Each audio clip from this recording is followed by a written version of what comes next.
Muy buenas a todos y todas.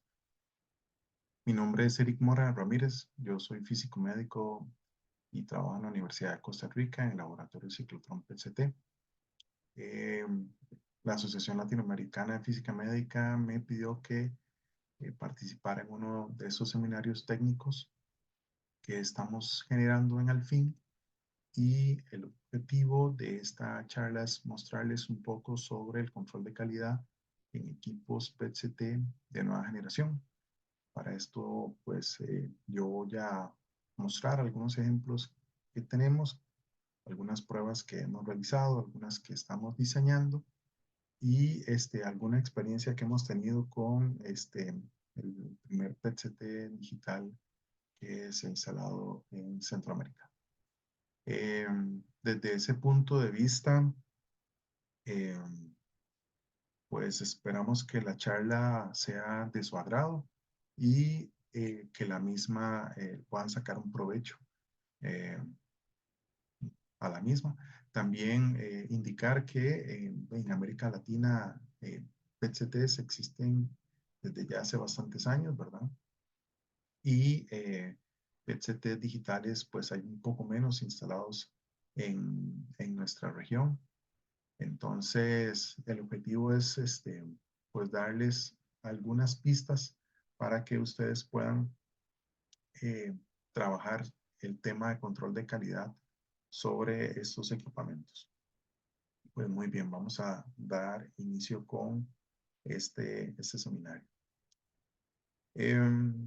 Lo primero es que hay que tener claro que se han desarrollado pues bastante documentación, por ejemplo, por parte del Organismo Internacional de Energía Atómica, ya desde hace bastantes años, por ejemplo, para desarrollar pruebas de control de calidad sobre los equipos PET o los equipos PET-CT, ¿verdad? Recientemente se liberó también este documento técnico que habla sobre los protocolos de control de calidad para radiodiagnóstico en América Latina y el Caribe sobre muchísimos equipos eh, de radiología, y que creo que vale la pena dar una revisión para tener un bagaje más teórico, por decirlo así, sobre las pruebas, ¿verdad?, que uno podría desarrollar. También, bueno, ustedes saben que NEMA, que es la Asociación de, de Fabricantes de Equipos, ha desarrollado pues varias estándares, ¿verdad?, para hacer estas pruebas. Uno puede fijarse en la NEMA 2018, que es la más reciente, y que pues habla sobre las diferentes pruebas que uno tiene que hacerle a un PET-CT. ¿De acuerdo? También buscando un poco más de información, uno puede ver que la Asociación Europea de Medicina Nuclear en el año 2010 liberó este documento, que son para hacer igual pruebas de control de calidad para diferentes equipos en medicina nuclear. Y recientemente, en el año 2022, se liberó esta guía para hacer pruebas de control de calidad sobre los PET-CT o PET-resonancia. Nuestra charla un poco se va a basar en esta guía, ¿verdad?, que es la guía más reciente que encontramos y que desde ese punto de vista nos da pues una claridad sobre las pruebas que al menos podríamos desarrollar. ¿De acuerdo? También vamos a mostrar al final una iniciativa europea que yo creo que es muy importante que consideremos aquí en la región para poder, por decirlo así, armonizar el equipamiento PET-CT que nosotros tenemos en la región y poder de alguna u otra forma estar con un estándar que se mantiene principalmente a nivel europeo. Eh, Siguiendo con los antecedentes, hicimos una revisión, por ejemplo, de una página web que tiene el Organismo Internacional de Energía Atómica, y entonces aquí les dejo el link para que ustedes puedan ingresar a esa página web cuando tengan gusto. ¿Y por qué lo quiero señalar? Porque hay un módulo que es especialmente para toda la sección de física médica, y a mí me ha gustado muchísimo, es algo que comparto con los estudiantes de nuestra maestría aquí en Costa Rica, eh, el módulo de e-learning. En este módulo de e-learning, por ejemplo, podemos encontrar videos tutoriales para hacer los controles de calidad de un CT, para hacer el control de calidad de equipos SPEC o de PET-CT. En el caso del PET-CT, hay que aclarar que los videos que están disponibles son para General Electric, ¿verdad? En algún momento se le planteó al Organismo Internacional de Energía Atómica tener, por ejemplo, videos para otros vendedores. ¿Por qué? Porque en algunos casos las pruebas de control de calidad o de aceptación que nosotros podemos hacer, hay que utilizarlas o hay que seguir lineamientos de las compañías para hacer esos procesamientos de una forma un poco más acelerada, ¿verdad? Se podrían hacer algunos procesamientos de forma manual o utilizando otros programas, pero se puede llegar a demorar más tiempo.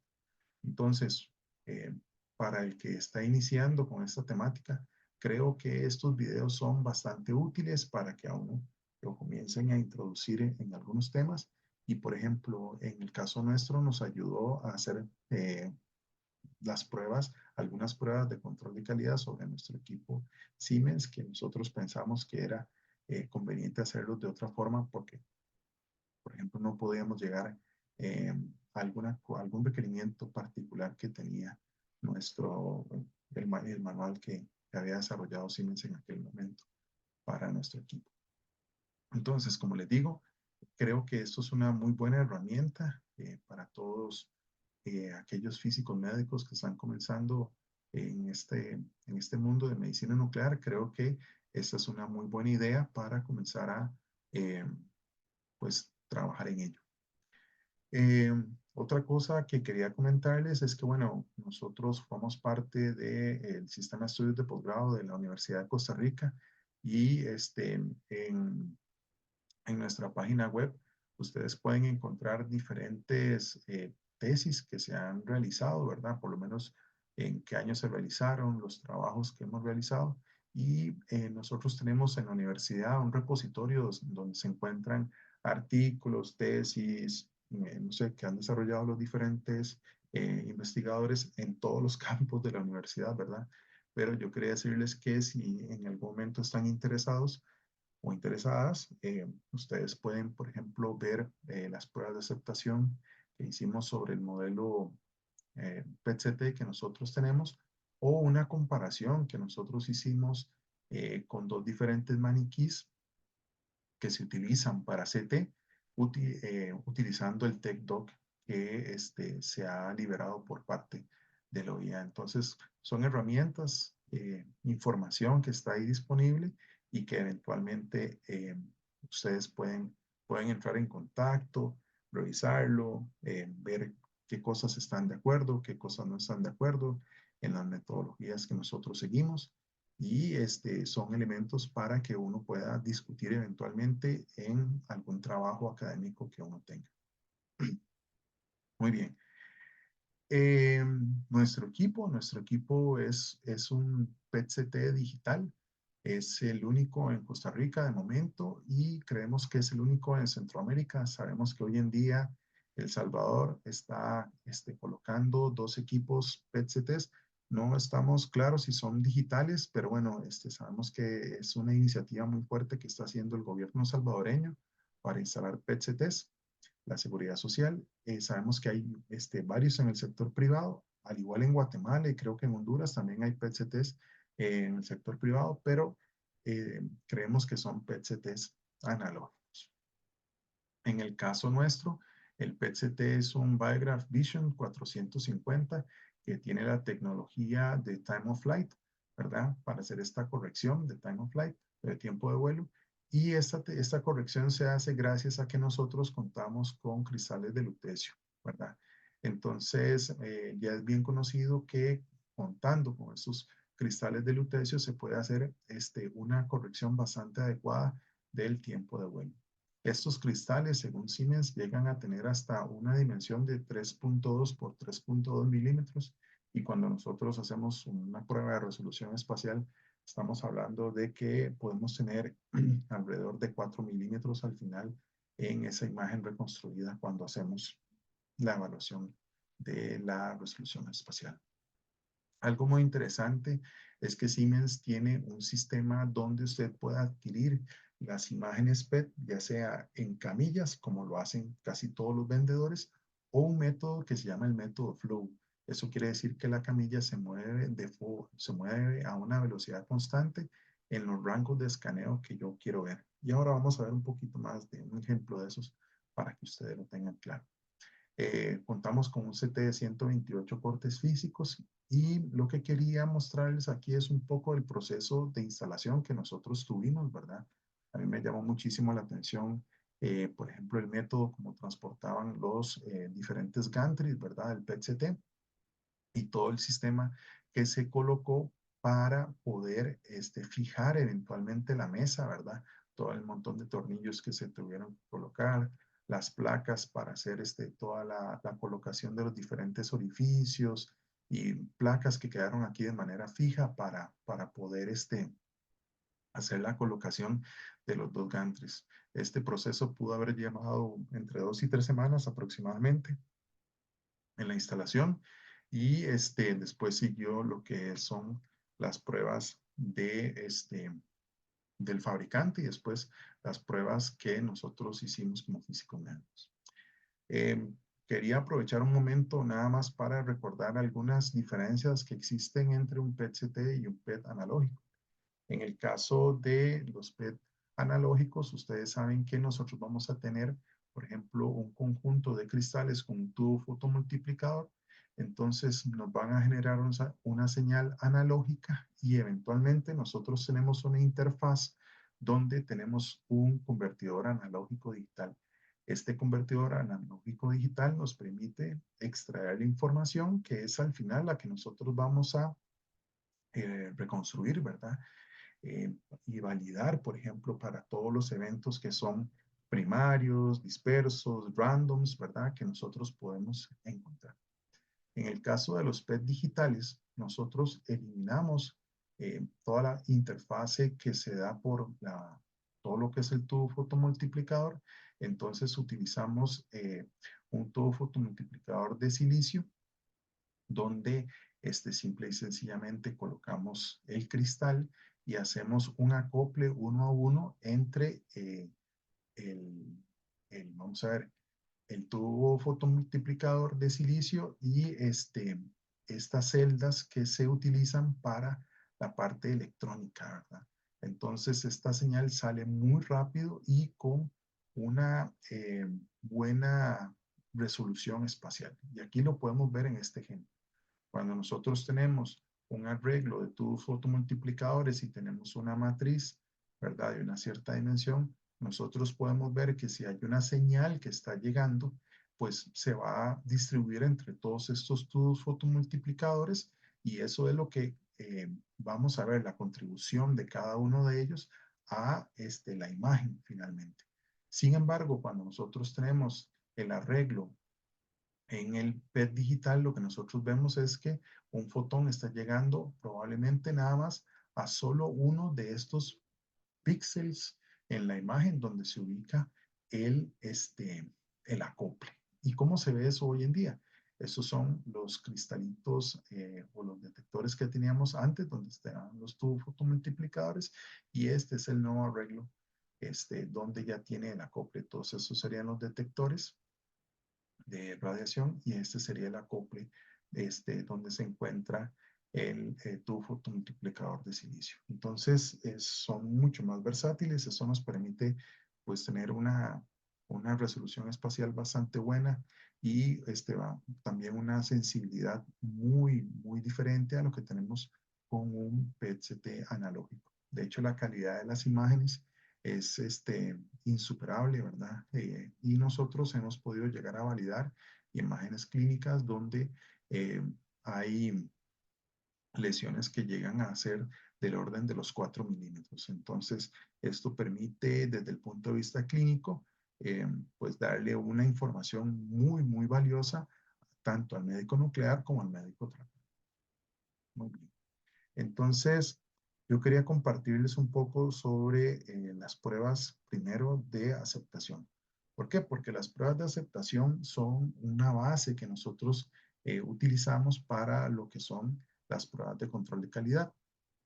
Nosotros Esto es un extracto del informe que nosotros le hicimos a la autoridad reguladora de nuestro país sobre las pruebas que nosotros desarrollamos. En realidad son pruebas que pueden ser desarrolladas con todos los maniquíes y si todo está funcionando de una forma adecuada, se pueden desarrollar en unos 15 días aproximadamente, solo para generar todos los datos, tiempo completo solamente para esto, ¿verdad? Y teniendo la disponibilidad, por ejemplo, de la fuente radiactiva, el flúor 18. Entonces, nosotros realizamos una serie de pruebas para la parte de CT y una serie de pruebas para en la parte de PET.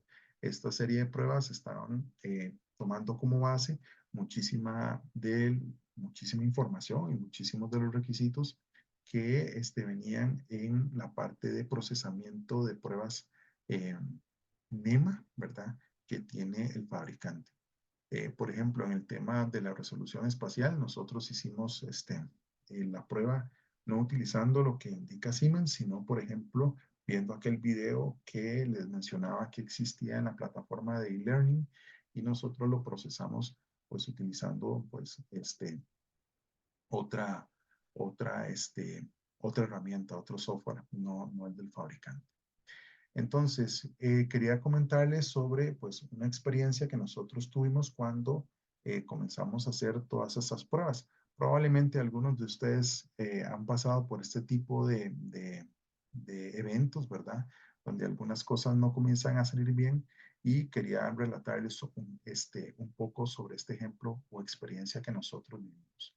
En el año 2021, pues llegó el ciclotrón llegó el PET-CT a nuestras instalaciones. Tuvimos una serie de problemas para colocar o instalar el PET-CT, como ustedes vieron finalmente en aquellas imágenes. Todo esto debido a la pandemia, ¿verdad? Pasaron unos cuantos meses entre la ubicación inicial del PET y ya la instalación final. De hecho, cuando se dio la instalación final, comenzamos a hacer unas pruebas técnicas y nos dimos cuenta que uno de los módulos donde vienen los tubos fotomultiplicadores del PET estaba dañado. Entonces, de hecho, tuvimos que esperar un par de meses porque había un problema de desabastecimiento. Recuerden que estábamos saliendo de la pandemia y había un problema de desabastecimiento de el material que se utilizaba para los cristales. Finalmente, notamos que Siemens no nos dejó activado la licencia para hacer las pruebas NEMA, ¿verdad? Y consideramos que algunos accesorios que nos entregó Siemens para hacer sus propias pruebas, pues no estaban al 100%. Entonces, nos tomamos un cierto tiempo para que todo esto llegara al país sin ningún problema. Hasta julio del 2022 hicimos una preaceptación, por decirlo de alguna forma, sobre este equipo, ¿verdad? Sin embargo, no hicimos eh, una aceptación desde el punto de vista clínico porque, ahorita les explico, tuvimos un problema adicional. Comenzamos a hacer las pruebas de comisionamiento del CT, ¿verdad? Eso nos tomamos un buen tiempo, estábamos con varios estudiantes, entonces pudimos hacer un buen ejercicio pues de enseñanza también. Y sí notamos que mientras hacíamos las pruebas del alineamiento de la mesa, pues había una variación importante. Esa variación era de unos 7 milímetros, entonces se tuvo que volver a reajustar todo el alineamiento de la mesa. ¿Por qué? Porque nosotros, pues hoy en día hacemos imágenes que estamos llevando, por ejemplo, a radioterapia. Entonces, una de las pruebas que nosotros realizamos y donde encontramos un problema grande fue la prueba de sensibilidad. Ustedes pueden ver aquí que estas imágenes con respecto a la evaluación de la sensibilidad, pues parecen que están acorde a lo que indica la literatura. Eventualmente uno podría decir, bueno, sí, las mismas cumplen, ¿verdad? En esta parte de uno tiene que ver la disminución de la sensibilidad conforme voy eh, vamos a ver, voy considerando un espesor del metal, el del aluminio que nosotros utilizamos para hacer esta prueba. ¿De acuerdo? Cuando hicimos la evaluación integral de la prueba, perdón, nosotros nos damos cuenta que hay un problema grande. Primero, los resultados no eran conformes, ¿verdad? De acuerdo a lo que pues venía en la licitación, y nos dimos cuenta que estos resultados, si bien desde el punto de vista clínico podían utilizarse, no era lo que nosotros estábamos esperando. Entonces, esto se reportó a la fábrica, la compañía Siemens hizo una escalación, ¿verdad? Y nosotros esperamos por los resultados de la fábrica, ¿verdad? Eventualmente, ¿qué pasó? De que nosotros nos dimos cuenta que no solamente era la resolución temporal y la dispersión, ni la sensibilidad que eh, estaban bien, sino que, perdón, estaban mal. Teníamos una serie de pruebas y entonces esta fue la reacción inicial que nosotros tuvimos. Había algo bastante serio, hablamos con el ingeniero, tenés que escalarlo, escálelo a Estados Unidos, y al final la escalación llegó hasta Alemania. Eh, Nosotros revisamos por nuestra parte todos los protocolos que teníamos, revisamos información del OIA, revisamos videos, o sea, nosotros tratamos de encontrar una explicación eh, a estos problemas que estábamos teniendo, y pues comenzamos a valorar diferentes hipótesis, ¿verdad? En ese caso, siguiendo el protocolo que indica Siemens, pues ellos eh, utilizan unas espumas para hacer esta prueba. Estas espumas nosotros no las teníamos, ¿verdad? Así que hicimos unos dispositivos, vamos a decirlo así, de estereofón, haciendo pues eh, un sistema muy similar a este, ¿verdad? Y como ustedes pueden ver, la fuente se coloca en el centro geométrico, y uno va a ir eliminando o va a ir quitando cada uno de estos 5 tubitos. Entonces, nosotros pensamos que el primer problema que teníamos era que la espuma no la teníamos, que el dispositivo que habíamos realizado no era el correcto, ¿verdad? Y que pues eso era pues una posible fuente de error que nos estaba generando un problema. También nos dimos cuenta que el quitar los diferentes cilindros no es sencillo, ¿verdad? No es una tarea fácil. Se puede mover, bueno, aquí no pueden ver, pero aquí hay un tubo capilar con una cierta concentración de material radioactivo, y como pueden ver, lo que indica Siemens es que uno tiene que ir quitando cada uno de estos tubitos cilíndricos metálicos para poder hacer la prueba. Eh, Nosotros pensamos que, bueno, que tal vez al quitar eh, esos tubitos podíamos tener un problema, ¿verdad? A la hora de verificar la colocación de la fuente, y bueno, podíamos tener algún error. Cuando hicimos la prueba a los 10 centímetros, primero pensamos que si la habíamos colocado en otra posición, ¿verdad? Entonces, si había un problema con eso, ¿verdad? También si habíamos llenado adecuadamente la fuente, no sé si habíamos utilizado, no sé, la dimensión correcta, o sea, la cantidad de volumen eh, preciso para hacer esta prueba. Eh, También, no sé, nos comenzamos a preguntar si a la misma distancia radial desde el isocentro tendríamos la misma sensibilidad. O sea, por ejemplo, aquí se indica de parte de Siemens que uno tiene que colocar la fuente a 10 centímetros, pero es que voy a tener la misma señal en esta posición en más 10, o en esta posición en menos 10. Entonces, no sé, por si hay un error, no sé, a veces uno puede hacer las pruebas, está un poco cansado, y entonces se le puede mal ubicar las cosas. Entonces, no sé, pensamos en posibles fuentes de error. Finalmente, después de hacer toda ese, ese análisis de causa raíz, ¿verdad? Para ver dónde podía estar el posible error, nos llegó una información de Siemens desde la fábrica, desde Alemania, donde se indica que sí, que había un problema en la forma en cómo se estaba procesando en una de las computadoras que ellos tienen de procesamiento de información para estas pruebas, ¿verdad? Entonces, y eso aplicaba para estos equipos PET-CT. Entonces ellos iban a liberar unos parches, le dicen ellos, y entonces pues nosotros esperamos a que se liberaran los parches y que entonces pudiéramos ya pues hacer la atención o la reparación a este pequeño problema. Entonces lo que se nos ocurrió en el interín, mientras estábamos pensando en todas estas posibles hipótesis, perdón, fue diseñar un prototipo. En ese caso, nuestro ingeniero, que es el operador del ciclotrón, Ernesto Corrales, él es ingeniero mecánico y también físico, nos ayudó a hacer un prototipo de que nosotros podemos colocar hoy en día en nuestro PET-CT, ¿verdad? Es un prototipo que nosotros diseñamos, es un prototipo que fue creado en una impresora 3D. Todo es material plástico, ¿verdad? Entonces, eventualmente nosotros podemos eh, reciclar, eventualmente si queremos. Como pueden ver, estas patas que están aquí para sujetarse en el interior del PET, nosotros las podemos variar, ¿verdad? A lo largo. Y algo interesante es que nosotros podríamos hacer una rotación en 360 grados de la fuente, como ustedes la pueden ver aquí. La podemos poner en el centro, podemos ponerla, qué sé yo, a las 12 en punto, a las 13 en punto, a las 6, a las 9 en punto, a las 6 en punto, ¿verdad? O ponerlo en cualquier otro ángulo que nosotros quisiéramos, ¿verdad?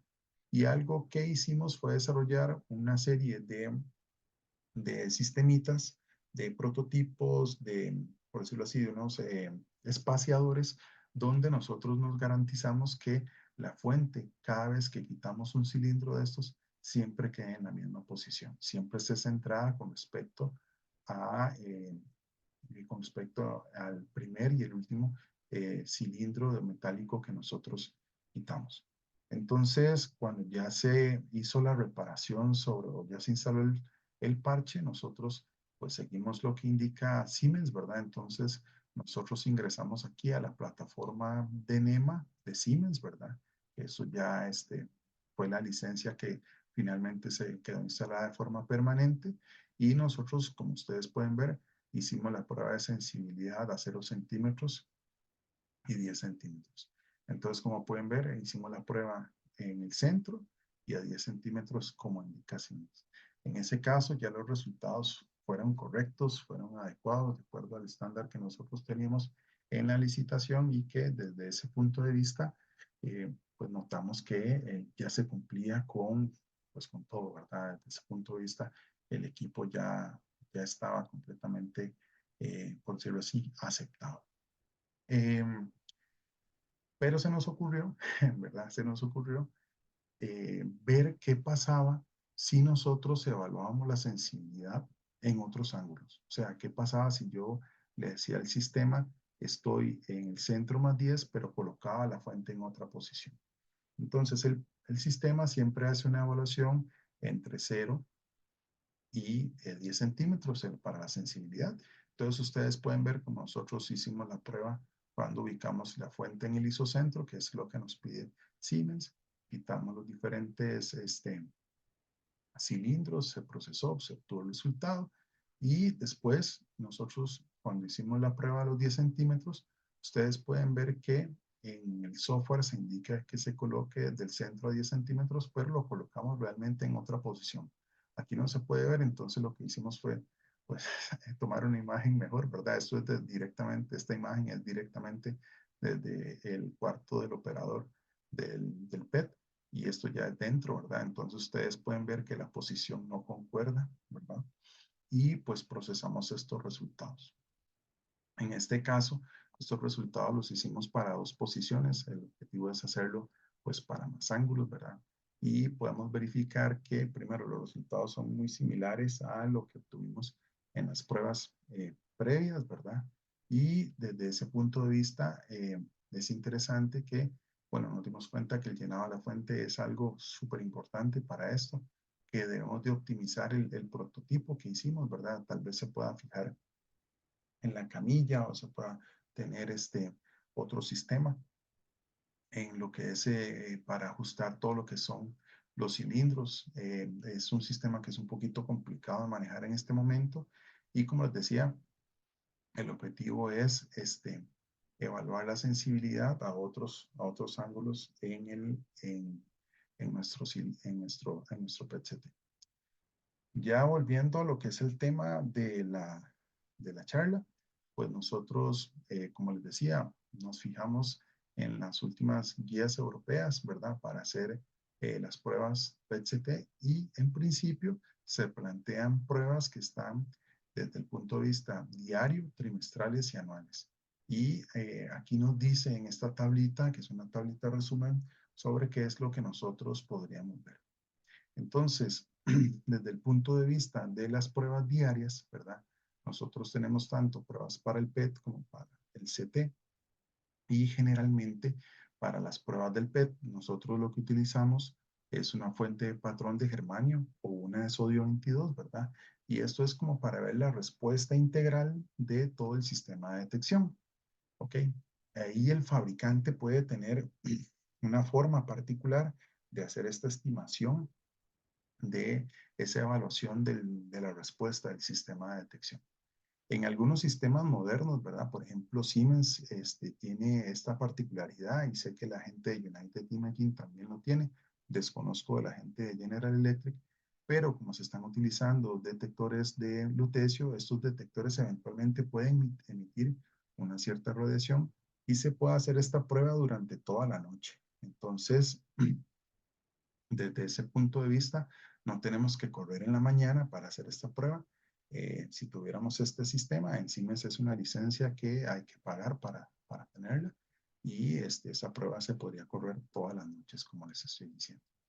Eventualmente lo que estamos revisando ahí es el sinograma, la ganancia de la señal, la calibración de energía y todo lo que son las coincidencias, ¿verdad? En los detectores o los bloques, ¿verdad? De detectores.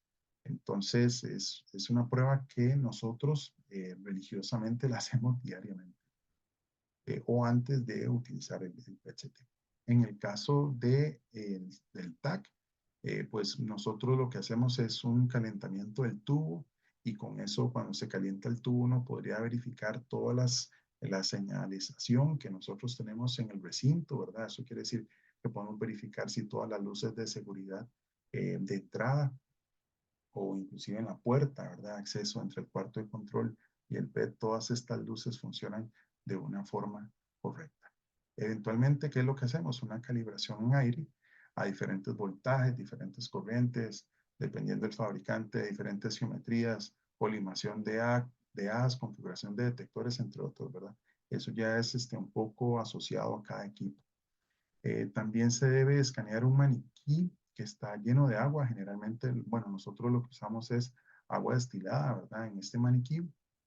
Y uno verifica la posición de la tabla con el maniquí. Ya hay una posición estandarizada en la cual nosotros colocamos ese maniquí y nosotros vemos lo que es el ruido de la imagen y la uniformidad. Esto para diferentes rangos de voltaje, corrientes de tubo y bueno, configuración de detectores. Yo quería mostrarles un poco de cómo se ven estos resultados en nuestro sistema, ¿verdad? Entonces aquí ustedes pueden ver que nosotros usamos la fuente de germanio, la actividad que había en ese momento, el volumen de esa fuente, ¿verdad? Y un resultado inicial que nos muestra Siemens es este factor de calibración en eficiencia, por decirlo de alguna forma, y entonces nos muestra este resultado. Eh, Posteriormente, lo que él ya nos dice es que si el control de calidad se ha finalizado correctamente y nos muestra una tabla, inclusive con un resultado de cómo se ven los diferentes bloques de detectores, si hay algunos cristalitos que están dañados o no, ¿verdad? Y nos va tirando, perdón, nos va generando los diferentes resultados, si estos son aprobados o denegados, para cada una de las pruebas diarias que él evalúa. Son aproximadamente unas 15 pruebas que se hacen y nosotros ya estamos comenzando a todo lo que es la generación gráfica de todos estos resultados para ver si estamos siempre dentro de estos límites superiores e inferiores que tiene el fabricante. En el caso del CT, como les decía, nosotros verificamos el ruido y la homogeneidad o la uniformidad, ¿verdad? Esto es parte de lo que nos genera Siemens, ¿verdad? Para nuestro equipo Y aquí ustedes pueden ver, por ejemplo, en el caso del ruido, como él lo hace, por ejemplo, para dos modos, el modo de cabeza o el modo de cuerpo, ¿verdad? Lo hace para diferentes voltajes, para diferentes amperajes. Y entonces aquí es donde él va evaluando el ruido que va encontrando en diferentes cortes para ese maniquí estandarizado que ya nosotros tenemos. Para cada caso, él va a mostrar los filtros, la forma de reconstrucción, colimación, la duración del escaneo y demás, ¿verdad? Y nos dice si el resultado es correcto. En el caso de la uniformidad, él toma una imagen, ¿verdad? Eh, del maniquí en una sección uniforme, él lo va revisando pues, para diferentes cortes, igual lo hace para el cuerpo, por decirlo así, y para la cabeza, y entonces él va evaluando los diferentes resultados de las unidades Hounsfield en agua, ¿verdad? Para ciertos cortes, y después para esta imagen que él va generando, donde encuentra diferentes regiones de interés y entonces va revisando igualmente esas estimaciones de las unidades Soundfield por corte para cada una de esas posiciones. Eso es algo automatizado que lo hace el fabricante. ¿De acuerdo? En el caso de lo que son las pruebas trimestrales, en el caso de estas pruebas trimestrales, lo que nosotros debemos hacer es verificar el, el SV y verificar la uniformidad. Igual, para eso se utiliza un maniquí cilíndrico lleno de agua destilada. En ese caso, vamos a mezclar ese agua con material radioactivo. Entonces, vamos a determinar el SV. Si uno tiene un PET donde solo se adquiere por camas, entonces se tienen que adquirir mínimo 2 camas para cubrir todo ese cilindro. Si nosotros tenemos un modo de adquisición continua, como es el caso de nosotros, podemos adquirir en ese modo de adquisición continua. La forma de estimar el SV es determinando la concentración de la actividad medida entre la concentración de la actividad esperada. Esto utilizando como referencia la actividad que nosotros medimos en el activímetro, ¿verdad? Las imágenes se utilizan, se reconstruyen utilizando un protocolo clínico y se escoge generalmente una región circular del 85% del maniquí escaneado. Y esto es más o menos lo que nosotros vemos. Entonces, lo que nosotros debemos hacer. Entonces escaneamos, ¿verdad? O escogemos, perdón, un diámetro del 85% de todo el maniquí, ¿verdad? Y vemos cómo es, por ejemplo, el SV en toda esta, a diferentes cortes, por decirlo así. Entonces podemos ver si ese promedio está alrededor de 1, ¿de acuerdo? Esa es la forma en la que nosotros podemos hacer esto. En el caso de las pruebas anuales para el PET, bueno, como no sé si lo notaron, pero no hay pruebas trimestrales para el caso del CT. Ahora yo tengo que proponerles algo, pero es algo que estamos valorando por una particularidad de nuestro país, que es un país altamente sísmico. En el caso de las pruebas anuales del PET, se determina otra vez el SV, se determina la uniformidad, se repiten con el flúor, ¿verdad? Pero si usted tiene otros isótopos, el objetivo es que también lo pueda hacer con otros isótopos. También se utiliza el maniquí NEMA, ¿verdad? Ya conocemos para PET. Y este maniquí igual se adquiere ya sea en 2 camas, en step and shoot, en modo continuo. Se debe reconstruir utilizando un protocolo clínico. ¿Y qué vamos a evaluar? Las zonas de actividad versus las zonas de fondo, o sea, estas zonas donde tenemos actividad contra estas de fondo, ¿verdad? También podemos evaluar todo el fondo, ¿verdad? Podemos evaluar también el compartimento de la columna para ver lo que es la dispersión y la atenuación. Eso nos ayuda también, bueno, a ver otras características, perdón.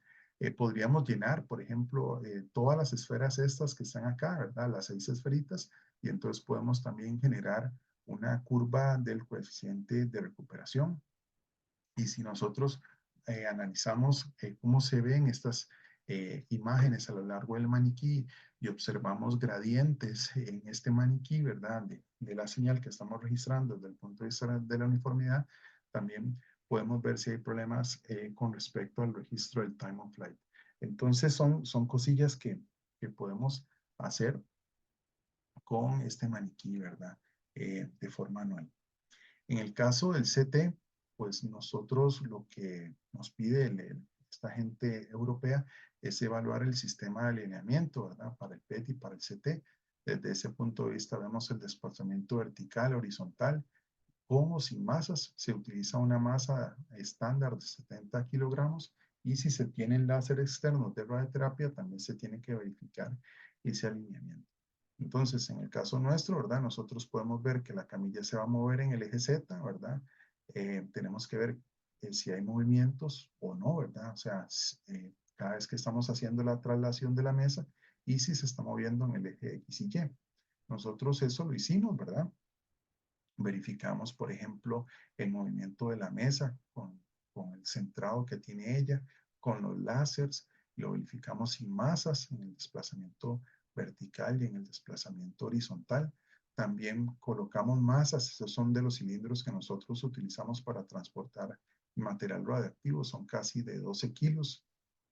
Utilizamos también unas masas que venían por fábrica y, por ejemplo, colocamos una regla milimétrica para ver si cuando colocábamos las masas, la mesa se desplazaba. Si logramos verificar que para ciertas masas, perdón, cuando agregábamos las masas de 70 kilogramos, la mesa se baja y cuando comienza el movimiento, esa mesa se queda de forma continua, no baja más, ¿verdad? Entonces son pruebas que nosotros estamos pensando evaluar de una forma más continua. ¿Por qué? Porque en Costa Rica pues es un país altamente sísmico. Entonces nosotros, como ustedes vieron, a la hora de instalar la camilla se hizo un fijado sobre el piso, ¿verdad? Y sobre este fijado, sobre este tornillo, se colocó esta mesa. Esta mesa permite un movimiento continuo. Eso quiere decir que yo puedo escanear el paciente a una velocidad constante. ¿De acuerdo? Y entonces, ¿qué es lo que está pasando? Eso es un ejemplo que nosotros les mostramos a un paciente desde el punto de vista clínico. Entonces, yo podría seleccionar dos rangos, por decirlo así. Yo puedo seleccionar esta imagen a escanear, que es la que el médico le interesa, y el médico podría llegar y decir, bueno, yo voy a escanear esta zona que actualmente estoy viendo en verde a una velocidad de 0.8, ¿verdad? Pero esta otra zona que no está en verde, que es esta otra región, yo la podría escanear a otra velocidad. ¿De acuerdo?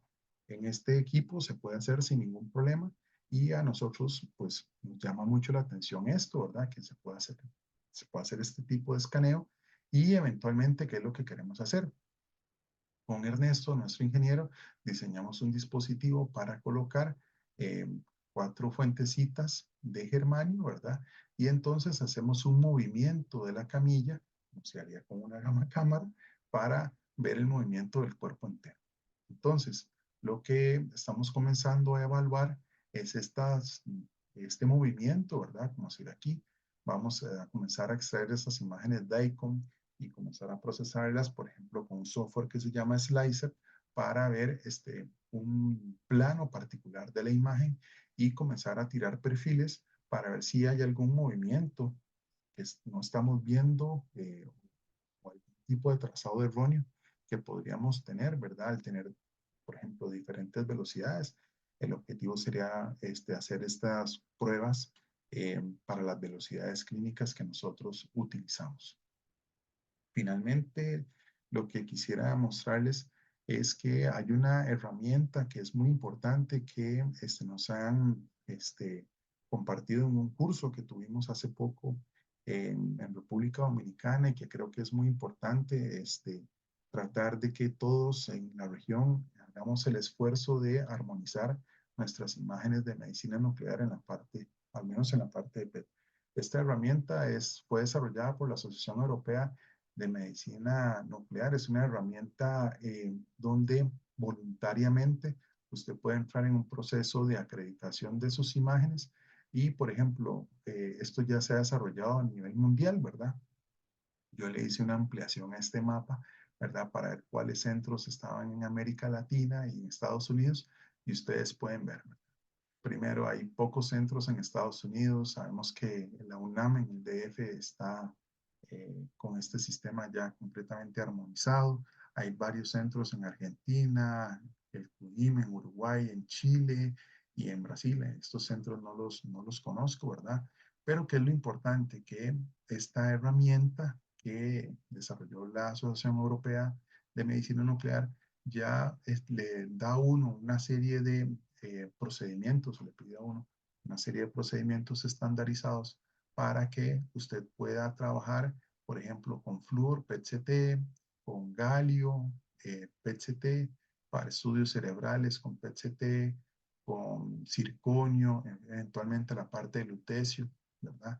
Entonces yo creo que es importante que nosotros en la región pues avancemos hacia, hacia esta etapa, ¿verdad? Creo que es, aquí hay personas que tienen muchísima experiencia, muchísimos años de trabajar con la parte de PET y creo que pues hay un fee que hay que pagar un cierto, una cierta tasa para tener este proceso de acreditación o armonización, pero creo que es importante que nosotros ahorita comencemos a llenar este mapa, ¿verdad?